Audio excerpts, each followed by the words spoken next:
Romans, countrymen, lend me your beers. I am honored that you chose me to help you celebrate your graduation today.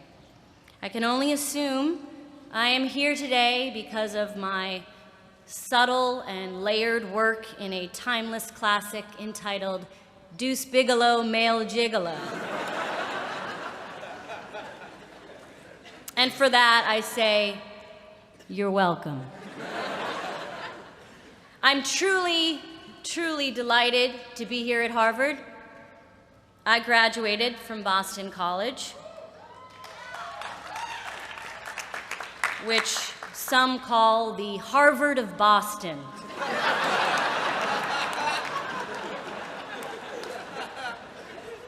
But we all know that Harvard is the Harvard of Harvard.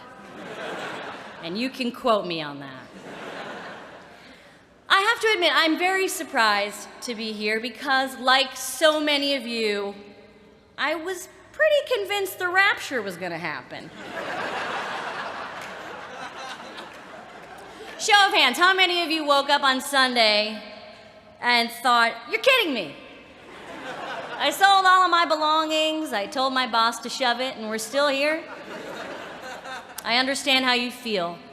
I am so mad at heaven right now. So I tried to write today's speech the way I wrote everything in college. Stayed up all night, typing on a Canon word processor while listening to Sir Mix-a-Lot. To be fair, first I took a nap, I ate a large pretzel, I cried a little bit, and then I went to see that movie Fast Five. And I'm here to tell you, life is like a heist that requires good drivers, an explosives expert, a hot girl who doubles as a master of disguise. And this is a hard and fast rule. If The Rock shows up, they're on to you. But the class of 2011 did not invite me here to tell jokes. They invited me here to talk about the recent tensions between oil traders and regulators of the Commodity Futures Trading Commission. I'm sure we all read the New York Times this morning, which posited that there may be a complex scheme that relied on the close relationships between physical oil prices and the prices of financial futures, which, of course, as we all know, moves in parallel. Hilarious. What do I know about Harvard? I know it is the oldest American university. I know it provides the ultimate experience in higher learning. And, according to the movies, I know it is filled with people who get rich by either inventing things or suing the people who claim they stole their invention.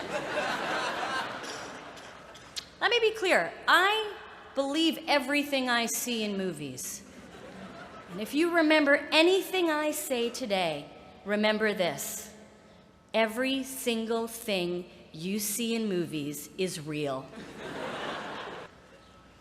So, what do the fine students of 2011 need to hear from me? If I wanted to give you advice as a Bostonian, I would remind you that just because you're wicked smart, it doesn't mean you're better than me.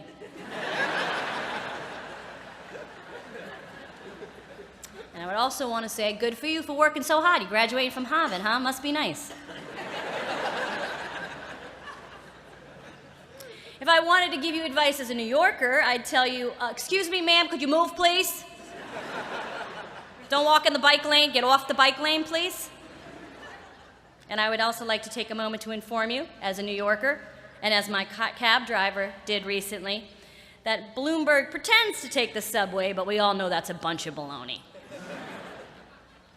And if I wanted to give you advice as an actor, I would tell you this. Don't do it. Don't be one. There are too many. I have a lot of talented friends who aren't working. Sorry, no more room at the inn. I bet you're great, but just work with the human genome instead. You're all smart and sophisticated people. You know the world in a way that my generation never did. Because of that, I realize I don't have much advice to give to you. In many ways, I learn from you. I don't have many answers, just questions. Specifically, when I use FaceTime on my iPad and I'm talking to someone and I take a picture, sometimes the screen freezes. How do I fix that?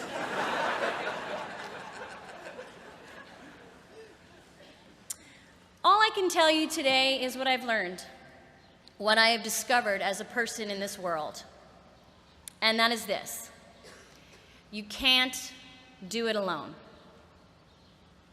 As you navigate through the rest of your life, be open to collaboration. Other people and other people's ideas are often better than your own. Find a group of people who challenge and inspire you. Spend a lot of time with them, and it will change your life. No one is here today because they did it on their own. Okay, maybe Josh, but he's just a straight-up weirdo. You're all here today because someone gave you strength, helped you, held you in the palm of their hand. God, Allah, Buddha, Gaga, whomever you pray to. They have helped you get here, and that should make you feel less alone and less scared. Because it has been a scary 10 years. You were young children when you watched planes hit the World Trade Center. You quickly understood what it was like to feel out of control.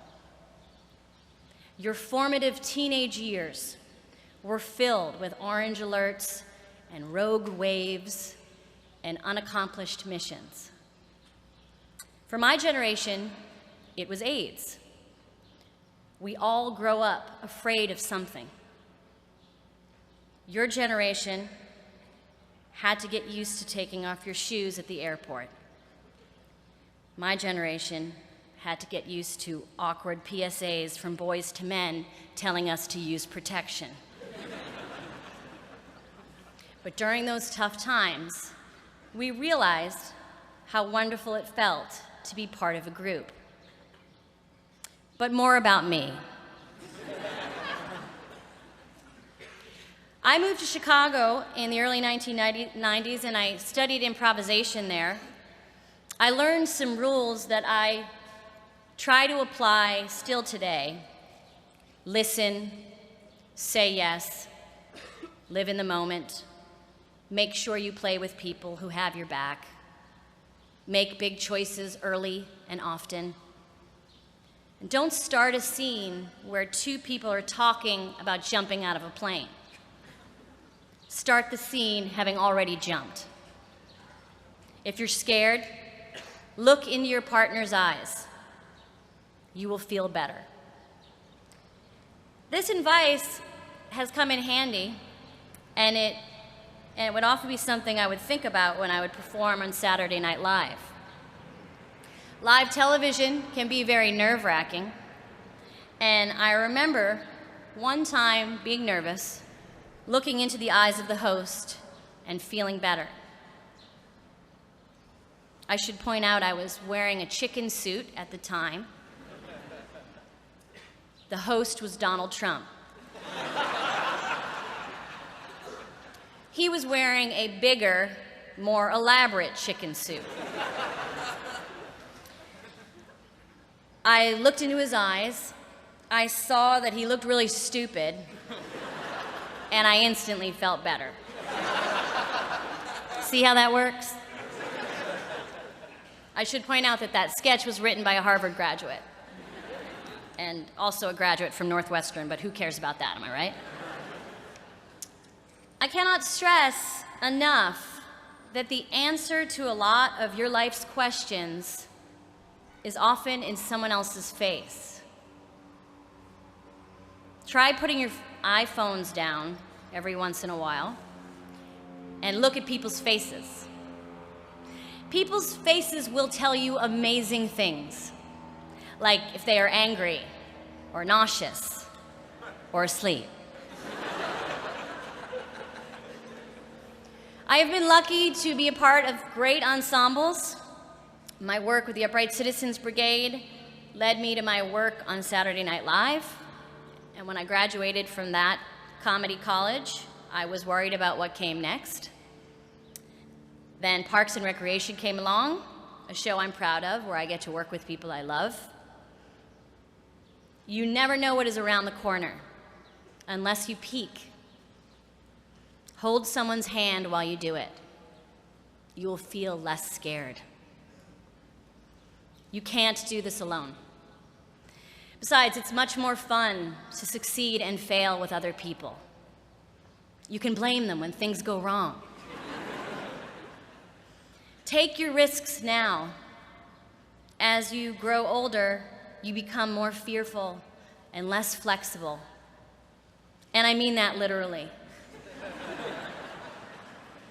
I hurt my knee on the treadmill this week, and it wasn't even on.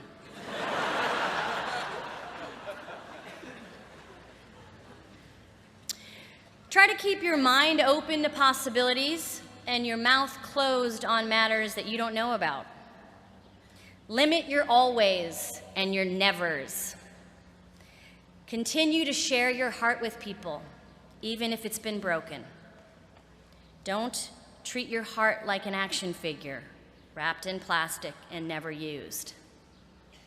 And don't try to give me that nerd argument that your heart is a Batman with a limited edition silver batarang, and therefore if it stays in its original packing, it increases in value. Watch it, Harvard, you're not better than me. Even though, as a class, you are smart, you are still allowed to say, I don't know. Just because you are in high demand, you are still allowed to say, let me get back to you. This will come in handy when your parents ask when you plan to move out of their basement. And you answer, I don't know. Let me get back to you.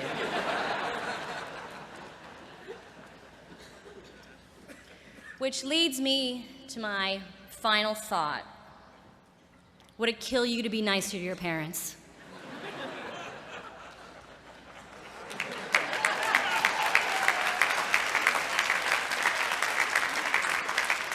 They have sacrificed so much for you, and all they want you to do is smile and take a picture with your weird cousins.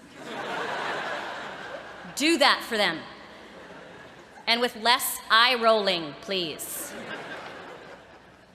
And so, class of 2011, it is time to leave. Oprah has spoken.